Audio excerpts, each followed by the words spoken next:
Here in this example, we're looking at a couple who plans to have 4 children. And let X be the number of boys the couple will have, and we want to find the probability distribution for the number of boys. Okay, so if we have 4 children, the possibilities are that we could have 0 boys, 1 boy, 2 boys, 3 boys, or 4 boys. So we see that here in our table, we have all those possibilities listed out. Now, what we want to do is figure out what is the probability that if I'm going to have four children, that we have exactly 0 boys, exactly 1 boy, exactly 2 boys, and so on. So what we can do is actually list out our sample space here first. And once we list out our sample space, we can then use that to compute the probabilities for each one of those. So this will take a minute, but if we do this in a systematic way, it'll be easy to keep track. So let's start with the first case where we have 0 boys. In other words, all 4 are girls.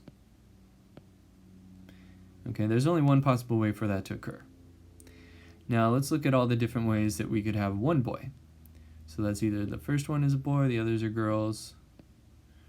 Second one is a boy and the others are girls. The third one is a boy and the others are girls. Or the last one is a boy and the others are girls. Okay, now let's move on and list out all the different ways that we could have 2 boys. So let's think the first way that might occur is that if the first 2 are boys, the second 2 are girls. Or we can look at another way is we have the first is a boy, and the third is a boy, and the others are girls. Or we could have first boy, next 2 are girls, and then the last is a boy. And let's see, so now let's look at the possibilities where we have the first is a girl and the second is a boy. So we could then have third is a boy and the fourth is a girl. Or we could have the other way around, third is a girl and the fourth is a boy. And then one last possibility there is that we have the first 2 are girls and the last 2 are boys. So there we've listed out all the ways that you can have 2 boys.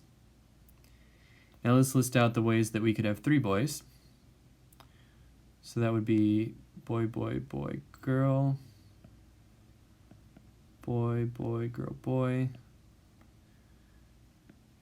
boy, girl, boy, boy, girl, boy, boy, boy. So those are all the ways you could have 3 boys, and then finally 4 boys. We would only have one way of that occurring if they're all 4 of them are boys. Now let's count these up now. So for instance, if I want to say what's the probability of having exactly 0 girls, or sorry, 0 boys, I should say, would mean that we're having all 4 children are girls. So that would be this first one.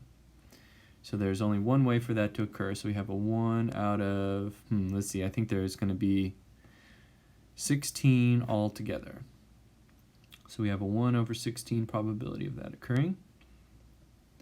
And so as a decimal, 0.0625.